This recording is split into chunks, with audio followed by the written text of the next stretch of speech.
Halo, aku Chris. Bobby and Chris Chat segera dimulai.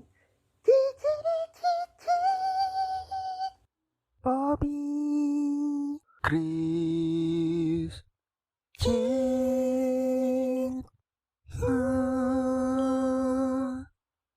Kalau sudah akhir bulan, bagi yang belum tahu akan ada segmen Bobby and Chris Collab. Sebelumnya disebut Bicek. Ganti nama ya biar lebih keren gitu. Bobby dan Chris akan ditemani dengan seorang bintang tamu yang akan berbagi pengalaman dan pemikirannya tentang suatu topik. Topik kali ini adalah tentang anak inklusi. Siapa itu dan bagaimana cara menghadapi anak inklusi akan dibahas lebih detail di episode kali ini. Oke, tanpa lama-lama lagi ya, tamunya sudah di sini, sudah nunggu. Jadi ini namanya aku perkenalkan Mas Iksan. Mas Iksan, sapa dulu Sobat Boci, perkenalan. Halo semuanya, salam kenal, aku Iksan. Kita have fun aja ya, nggak terlalu kaku, nggak terlalu juga membuat orang-orang jenuh ya dengan obrolan kita nanti ya. Oke. Perkenalan dulu ya dari Iksan, dari Mas Iksan. Ini bekerjanya di bagian apa? Atau menekuni apa sekarang? Oke, halo semua, sobat-sobat pendengar semua. Saya Iksan, saya sekarang sebagai guru inklusi atau guru sedo. Ya mungkin nggak banyak orang tahu pekerjaan ini, tapi ini adalah salah satu bidang yang berkecimpung untuk melakukan pendidikan pada kasus anak-anak berkebutuhan khusus. Oh iya. Ada yang tanyakan, Bu? Oh ya, ini Chris juga guru juga, tapi enggak gitu. Guru biasa aja. Kayaknya Mas Iksan ini guru luar biasa. Kamu kok pintar memuji sekarang ya? Oh iya ya, nggak apa-apa tuh. Ya. Gitu. Boleh. Nah, jadi apa? Menarik ya tentang pekerjaannya Mas Iksan ini, tentang guru inklusi begitu ya.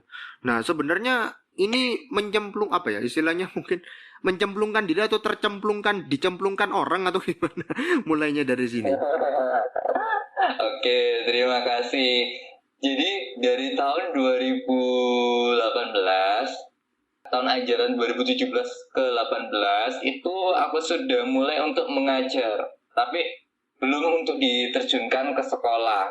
Dalam artian aku masih ada train. Jadi aku diikutkan dalam satu yayasan.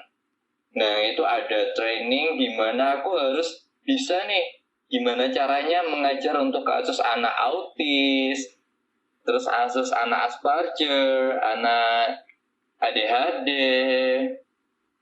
Terus ada banyak sih kasus yang sudah tak tangani dan juga tak kerjakan gitu loh. Ibaratnya jam terbang juga yang sudah aku jalanin selama beberapa tahun ini.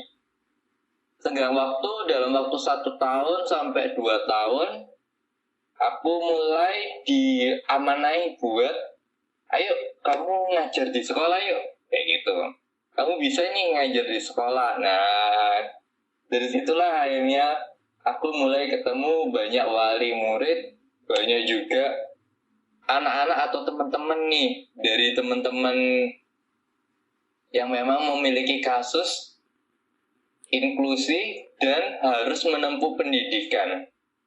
Kayak gitu. Gimana sih caranya mereka belajarnya? Apa yang harus aku kerjakan sih selama aku mengajar? Nah, jadi kalau teman-teman semua, kalau di sekolahnya sudah pernah ada sekolah inklusi, teman-teman semua pasti tahu ada yang namanya ruang sumber. Atau biasanya kita gunakan yang namanya ruang untuk BK atau konseling sebagai ruang sumbernya. Dalam hal ini, di ruang sumber kita pasti mengajarkan banyak hal. Ada kita untuk terapi okupasi, kita kenalkan warna, kita berhitung, kita belajar untuk mengembangkan diri, ada soft skill, life skill, yang memang membutuhkan kesabaran. Tapi itu berguna untuk mereka nanti saat mereka sudah latihan kemandirian dan sudah menuju dewasa. Seperti itu. Jadi mengajarnya memang butuh sabar dan juga butuh proses. Intinya itu sih. Oke. Itu sih kok. Oke. Dari apa? Dari Bobby mungkin. Masa aku tanya terus? Kamu tuh. Iya, aku yang tanya ya. Oke, gantian deh. Nah, kalau misalnya tadi dari Iksan ceritakan tentang sebenarnya kalau aku nangkep tadi dari ceritanya Mas Iksan berarti ini dua-duanya ya, mencemplungkan dan dicemplungkan sebenarnya ya. Iya. Dan untuk tahun ini aku nggak ada untuk niatan mengajar sebenarnya kok, karena aku kan memang ada bisnis yang lain yang aku kerjakan kan. Mungkin nanti bisa dibantu ya. Boleh. Nanti di Instagram. Nah, di situ ada bisnis yang aku kerjakan, tapi ternyata ada panggilan dari Allah untuk ayo kamu kembali, ayo ada panggilan dari Tuhan ini, ayo kamu waktunya ngajar lagi nih kayaknya nih, ayo. Nah, aku tanpa melamarkan diri, ternyata karena track recordku baik, aku dipanggil oleh pihak sekolah buat kembali mengajar secara langsung dengan anak-anak seperti itu. Mungkin bagi teman-teman sobat dan pendengar semua sedikit asing nih, atau mungkin hal baru tentang pekerjaan atau tentang yang aku kerjakan sekarang. Ya memang tidak banyak orang ingin untuk atau berkeinginan untuk terjun secara langsung bersama anak-anak inklusi. Ini fakta menariknya ya kok ya. Karena mereka selain dibutuhkan kesabaran, mereka juga ada treatment khusus nih, gimana caranya supaya mereka bisa menyelesaikan setiap challenge yang kita berikan. Dan bukan hanya challenge, tapi tantangan ini berubah supaya ada perubahan dalam diri dia ketika menyelesaikan dari pendampingan yang kita ajukan ini ke sekolah tadi. Sobat semua mungkin sudah tahu apa belum ya? Bobby gimana? Masih bingung nggak sih? Oh ya, ini kan apa? Kan ada inklusi, berarti kan ada eksklusi. Nah, itu bedanya apa sih inklusi eksklusi? Masa gitu nggak tahu? Ya kalau tahu, kalau nggak tahu ya aku nggak tanya kan. Iya, tanya. Betul juga ya. Mungkin dari sobat Boci pendengar juga ada yang belum tahu, Bang. Apakah memang kenapa disebut inklusi? Kenapa mungkin ada eksklusi atau bentuk-bentuk lainnya, mungkin bisa dijawab, Mas Iksan? Oke, baik, siap. Nah, silakan sobat semua merasakan bahwa dirinya saat ini atau posisinya teman-teman semua saat ini itu lebih nyaman untuk belajar secara bersama atau belajar secara individual. Seperti itu. Silakan komen di bawah, enaknya aku tuh belajar secara bareng-bareng atau belajar sendiri sih? Pernah nggak sih kepikiran seperti itu? Inklusi atau kita kenal juga dengan untuk guru inklusi ya, kita kenal biasa dengan istilah pseudo teacher atau guru pendamping. Intinya dia mendampingi satu siswa dari banyak siswa yang ada kan. Eksklusi itu kan dari banyak siswa. Nah, inklusi ini ada satu siswa yang memang khusus yang kita keluarkan dari kelompok tersebut yang harus kita bina atau kita selesaikan nih. Apa nih permasalahannya apa? Misal permasalahannya karena dia gangguan belajar, lambat bicara, atau lain-lain seperti itu. Itu contoh singkatnya kayak gitu. Oh iya itu. Chris pernah cerita temennya ada kayak gitu. Iya, udah pernah cerita ya. Aku sendiri lupa udah cerita gitu ya. Oke. Nah, jadi tentang tadi ya ceritanya Mas Iksan tadi tentang guru inklusi, ngasih tahu juga ke para pendengar juga guru inklusi itu kayak gimana sih gitu ya. Sebenarnya menarik begini sih, kalau misalnya seperti itu kan ya, guru inklusi itu kan berarti tadi mengejar cuma satu orang, betul ya? Hanya tertentu tadi ya. Nah, pernah nggak sih kepinginan untuk pengen gitu mau untuk ngajar kelas gede gitu? Sampai saat ini aku bersyukur ya kok ya. Aku bersyukur banget. Aku bersyukur ya Bobby. Aku juga sudah pernah ditempatkan dalam satu, ada 6-8 paling banyak. 6-8 siswa. Dan itu murid dengan kasus inklusi semua. Kebayang di mana repotnya di hari itu dari pagi sampai siang sebelum istirahat makan, aku harus bisa menyelesaikan nih. Ini harus makan, ini harus sudah selesai, ini ke kamar mandi, ini harus belajar seperti ini harus seperti ini. Itu alhamdulillah dari diriku, aku sudah pernah merasakan yang seperti itu. Kayak gitu. Jadi bisa dibilang kelompok belajar yang kita bangun itu nggak harus kita kan mau klasifikasikan jadi 3 ya kok ada yang kategori yang netral atau maksudnya dalam artian IQ yang sesuai standar dalam artian 75 ke bawah, nanti ada middle, ada sekitar sampai berapa, pokoknya itu ada semua. Nah, kita kan sudah punya pegangan semua catatan. Oke. Jadi nanti itu diklasifikasikan sesuai dengan kelasnya masing-masing. Kelompok belajar itu misal katakanlah intermediate semua, oke berarti di situ kelas intermediate semua. Nah, biasanya di satu itu kita akan mengajarkan misal katakanlah hari itu life skill. Gimana caranya kita jualan, gimana caranya kita memotong, gimana caranya kita berkebun. Nah, itu kan nggak banyak yang mereka tahu. Cuman nyiram, selesai. Ternyata nggak ada langkahnya. Kita harus memberikan pupuk, kita harus melihat kena cahaya matahari atau tidak. Kita harus tahu tumbuhan ini masih hidup, sakit, atau tumbuhan ini harus diganti, seperti itu. Jadi mengajarkan kelompok besar itu kayak gitu. Nah, kalau mengajarkan secara spesifik atau kelompok kecil dalam artian one on one, maka kita akan mengajarkan secara spesifik. Di dalam tumbuhan itu ada yang namanya akar, ada yang namanya ini. Jadi kita kenalkan satu persatu. Agak sedikit melebar ya kok ya. Maaf ya. Apa-apa. Tapi ini supaya teman-teman sobat mendengar tahu kalau mengajar yang di bidang kita itu kadang bisa satu orang, bahkan kadang kita satu orang tapi mengajar banyak orang. Justru kita malah bisa belajar dari mereka, gimana cara mereka bersyukur, gimana cara mereka untuk menahan setiap emosi yang ada. Mungkin sedikit banyak kita akan refleksi bahwa oh ternyata diriku kalau marah itu kayak gitu ya. Oh ternyata diriku kalau misalnya nggak diturutin, aku mungkin bakal kayak gitu juga.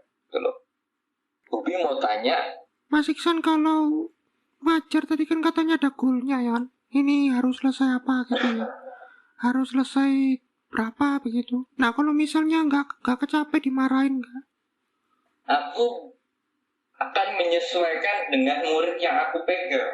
Misal katakanlah murid yang aku pegang dengan kategori kelas middle atau sedang, maka di sini aku juga harus menyesuaikan jenis soal yang aku berikan itu apa, jenis materi yang aku sampaikan ini sampai ke dia apa tidak, kayak gitu. Nah mungkin nggak banyak sih yang orang-orang mungkin hanya melihat ala cuman 5 soal. Wah, jangan salah, mereka mikir 5 soal boleh jadi itu berat bagi mereka. Itu juga harus memahami mereka. Bukan karena ego kita berikan 5 soal selesai gitu aja, enggak. Tapi itu pertanggungjawaban bagi seorang guru pendamping. Ketika kamu memberikan sesuatu, maka kamu juga harus mendapat feedbacknya apa? Dia tahu, dia sampai. Misal katakanlah penjumlahan susun. Kalau anak reguler, mereka melihatnya ala mister cuman 3 soal, mister cuman 2 soal, Ustaz ini cuma 1 soal. Bahasa Inggris atau bahasa Arab itu cuma beberapa soal. Sisanya berhitung. Ya, bagi kamu mudah, tapi bagi mereka ini sebuah tantangan. Melawan diri mereka sendiri untuk bisa mengerjakan itu sebuah hal yang luar biasa kalau mereka bisa mengerjakan. bersyukurnya ketika mereka berusaha dan untuk aku kalau misalnya seperti ini nilaiku jelek loh, mereka sampai ada pikiran seperti itu. Kalau aku nggak seperti ini nanti nilaiku jelek. Kalau nggak seperti ini nilaiku jelek. Dia akan berbicara berulang, nilaiku jelek. Aku kalau nggak seperti ini nilaiku jelek. Kalau nggak seperti ini nilaiku jelek. Tugas guru pendamping di sini adalah memberikan sesuai kapasitas sehingga tidak timbul yang namanya pressure ke dalam diri dia dan dia bisa mengerjakan ujian dengan tenang. Dia kalau nggak bisa itu pasti menunjukkan beberapa sikap yang mungkin pas banget untuk anak-anak berkebutuhan khusus, misal katakanlah entah dia tiba-tiba mengangkat tangan, memanggil kita, para miss atau mister pendampingnya, atau katakanlah dia tiba-tiba mengeluarkan gerakan stereotipnya dia, itu sudah merasa nggak nyaman berarti dia dengan soal yang kita beri. Tandanya berarti soal kita tidak tercapai, dalam artian tidak tersampaikan ke dia dengan benar. Solusinya bagaimana? Kita ubah. Jadi kalau misalnya dia sudah capek menulis, kita ajak cerita, kita ajak bicara gimana kabarnya dan lain-lain, baru kita ajak untuk buat soal cerita. Kalau misalnya 2 tambah 3 berapa ya kira-kira ya? Oh, 5 mister. Oke, pinter kamu, hebat. Nah, dengan seperti itu akhirnya mereka bisa mencapai dan bisa terselesaikan. Memang butuh waktu dan butuh proses kesabaran yang tinggi. Seperti itu. Tapi pertanyaanku tadi belum dijawab tadi. Berarti nggak pernah kena marah berarti? Dimarahin kepala sekolah gitu nggak pernah? Marah, tantrum, paling di sekolah juga pernah. Tapi yang paling berat itu ketika aku training atau ketika aku ditempatkan di tempat terapi, itu yang paling berat.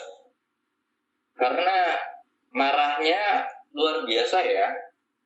Mereka bisa mengeluarkan sesuai dengan apa yang mereka imajinirkan atau mereka bayangkan. Contohnya seperti ini. Kasus anak dengan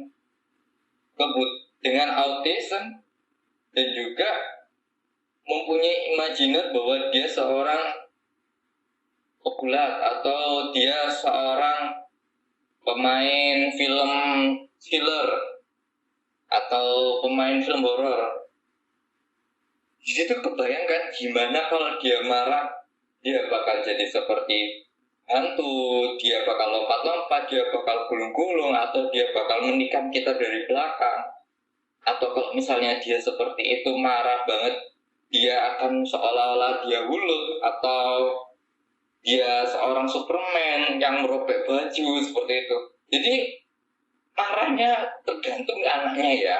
Aku nggak bisa sebutin spesifik, tapi marahnya itu berbeda-beda.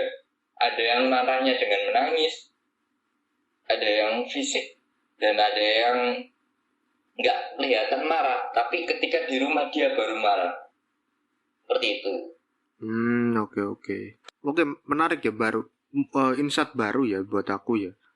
Mengerti tentang dunia dari anak kebutuhan khusus atau dari bagaimana yang tadi pendamping tadi Mas Iksan sebagai guru pendamping, bagaimana menghandle-nya dan bagaimana mengatasinya. Nah, kalau bicara tentang sekarang nih, begitu, karena Mas Iksan kan sudah dari 2017 kalau nggak salah ya. Iya. Nah, kalau dari Mas Iksan sendiri, untuk sekarang, untuk menghadapi anak-anak kebutuhan khusus, sekarang tantangannya apa sih? Atau apakah sudah dari 2017 itu masih sama tantangannya? Masih belum berubah? Berarti artinya masih perlu harus dibereskan atau mungkin sudah tantangannya sudah berubah lagi? Dibilang berubah banyak, dibilang sama atau tantangan yang masih ada dan itu masih berjalan sampai sekarang, itu juga ada. Tantangan yang berubah itu adalah kurikulum yang saat ini itu kan kurikulum merdeka. Ya, betul. Ya kan? Kurikulum merdeka itu adalah membebaskan siswa untuk menunjukkan ekspresifnya dengan mudah gitu loh. Dan pembelajaran itu juga lebih mudah karena ada akses gadget. Let's say 2017, 18, 19 ketika aku mengajar, yang kemarin itu kebanyakan menggunakan CBT, Computer Based Test kalau nggak salah ya, CBT itu ya. Kalau yang masih para pendengar masih sobat-sobat masih merasakan komputer CBT, nah tes-tes yang seperti itu aku pernah merasakan yang namanya beratnya ketika menginput dan juga mereka mengerjakan soal ketika itu ada error dan lain. Dan kemungkinan kecil mencontoh itu sangat sedikit kalau CBT. Kalau sekarang karena anak sudah bisa bebas berekspresi, bahkan sikap lucu mereka itu ketika saya mendampingi mereka mengerjakan soal ujian kemarin, karena sudah menggunakan HP sendiri ya, karena menggunakan Google Form, mereka mengerjakannya seperti ini nih. Ini hal yang paling mungkin sobat pendengar semua nggak kepikiran nih. Jadi tuh sampai tanya teman-temannya gini, aku itu juntuan no. Kalau aku nggak dijuntuin nilaiku jelek nol. Mister Iksan nanti marah-marah. Dan itu ngomongnya keras, posisi keras banget. Dan itu kalau aku tahu, wah anak ini tuh sebenarnya ada rasa tanggung jawab dan berusaha gitu loh, ada niatan usaha, berarti kan bagus toh. Mereka ada niatan usaha dan tanggung jawab itu bagus. Cuman cara mereka salah dengan mencontoh. Nah, karena tidak bisa mencontoh, akhirnya mereka luar biasanya adalah kecepatan tangan mereka itu hebat banget. Jadi tiba-tiba pas waktu tak lihat itu Google Form, tapi ternyata yang mereka buka adalah di Google Search. Jadi mereka ketik pencarian soalnya, habis itu keluar jawabannya, kembali ke Google Form. Itu hal yang menurutku challenge baru, gimana caranya aku supaya anak ini tuh tetap fokus pada soal Google Form, tidak mencontoh.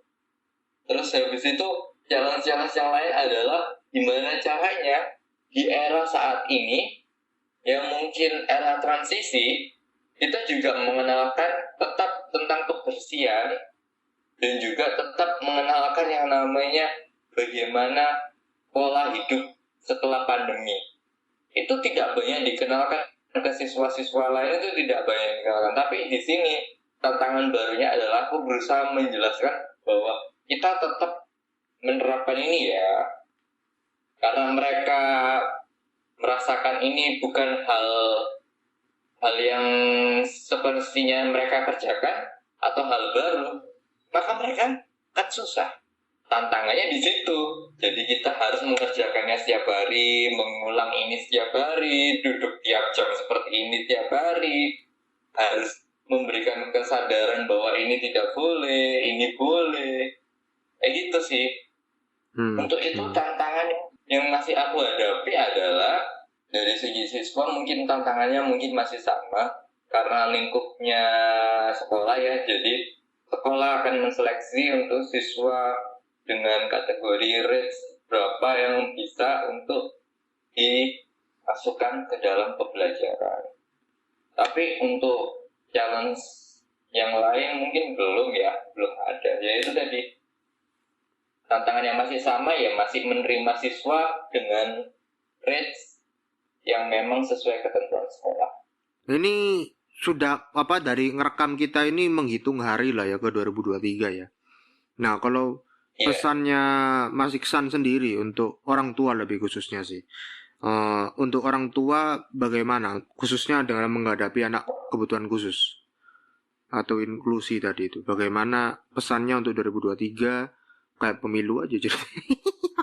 Kayak pemilu ya. Padahal 2024 tuh. Bukan jauh, jangan bahas 2024. 2023 dulu. Kenapa? Kalau untuk tahun depan begitu, pesannya apa sih Mas Iksan sebagai guru inklusi kepada orang tua yang punya anak-anak seperti ini yang mungkin mendengarkan? Wah, luar biasa sih ini. Buat sobat dengar semua, aku sebagai guru inklusif titik pesan satu. Di era yang semakin maju kan ya, kita nggak mungkin membatasi anak itu hanya kita berikan gadget atau hanya kita berikan apa yang dia suka agar dia bisa diam dan tidak berkembang. Itu mungkin menurutku hal yang harus kita evaluasi bersama-sama. Aku tidak menyalahkan, aku juga tidak memberikan judgement bahwa itu salah, tapi ini adalah suatu hal yang harus kita evaluasi. Kadang anak yang kita anggap dia diam dengan barang kesukaannya itu belum tentu mendapatkan apa yang dia inginkan sesuai. Boleh jadi tantrumnya dia, teriakan yang dia keluarkan, senyum yang dia tebar, itu adalah salah satu attention untuk ayo, aku tuh butuh perhatian loh, aku itu butuh didengar loh, aku itu hanya sekedar ngasih tahu bahwa aku baik-baik saja loh. Tapi kenapa sih kok kamu nggak ada respon? Nah, mungkin sobat dengar semua kalau merasakan, mungkin kalau punya teman tuli atau teman tuli, sobat semua akan merasakan bagaimana caranya kita untuk menyampaikan ke mereka sebuah kata-kata, sebuah kalimat yang memang kita harus menyampaikan. Tapi gimana caranya? Nah, ada sebuah isyarat, ada sebuah tulisan yang bisa kita tulis. Sama halnya mereka dengan anak-anak yang lain, mereka juga seperti itu. Ada sebuah cerita, ada sebuah kehangatan, ada sebuah sukacita yang mereka rasakan ketika bersama-sama, ada sebuah pendekatan rohani yang dikerjakan secara bersama-sama, mungkin ke masjid bersama atau ke gereja bersama. Itu sudah hal yang luar biasa bagi mereka. Oh, aku merasakan sebuah kehangatan. Nah, ini loh aku, keluargaku. Mereka pasti akan happy dan bahkan akan kelihatan sekali sebuah perubahan itu.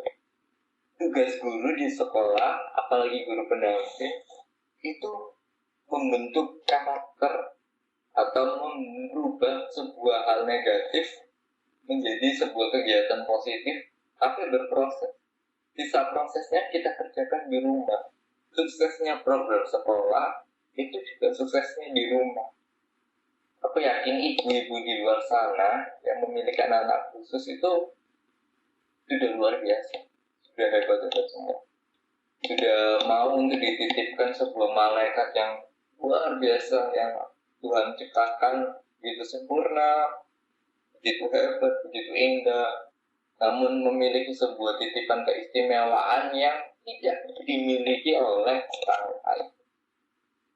Bunda-bunda semua mungkin sampai saat ini bakal lebih kerasa sabarnya bagaimana, cara mereka bersikap itu bagaimana.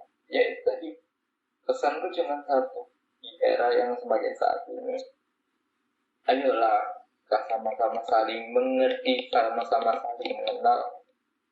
Kita kerjakan hal terbaik untuk anak-anak kita.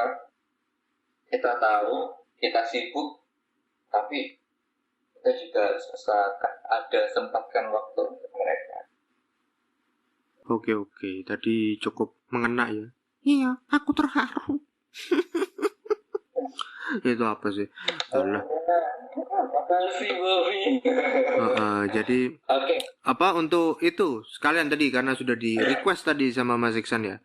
Silakan nge-share apapun promosi apa silakan. Aku kasih waktu. Di Iksan Management itu ada yang namanya Ruang Cerita. Itu program baru kami. Kami menyediakan ruang konseling dan ruang cerita. Untuk khusus di bulan Desember dan Januari ini ada free 1 kali konseling yang bisa teman-teman semua manfaatkan. gimana experience-nya dan gimana pengalamannya untuk bercerita dengan kami. Kita sudah menjalani ruang konseling dan ruang cerita ini sudah cukup lama dengan tujuan kasus mental health yang saat ini kian hari semakin membuat generasi milenial kita terguncang. Terguncang karena insecurity, terguncang karena mungkin sesuatu depresi atau sesuatu yang lain. Kita siap untuk menjadi seorang teman dengar dalam ruang cerita tersebut, dan kita siap memberikan konseling. Dan available saat ini untuk wilayah Surabaya Sidoarjo ya. Silakan cek di Instagram saya pribadi atau Instagram saya yang untuk ruang cerita, yaitu iksangroup.id. Itu bisa dicek di situ untuk ruang cerita. Oke. Gak banyak sih. Mungkin aja ya. Lebih banyaknya nanti bisa DM aja di Instagramnya Oke. Bobby Anikus atau di Instagram saya pribadi. Itu. Nanti kita cantumin deh IG-nya, oke? Ya, jangan lupa lo ya. Nanti kamu biasanya lupaan. Iya, nanti dicantumin. Ingetin juga, Bobby. Oke.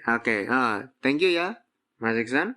Waktunya, kesempatannya bisa kita kulik-kulik, bisa kita kepo-kepoin.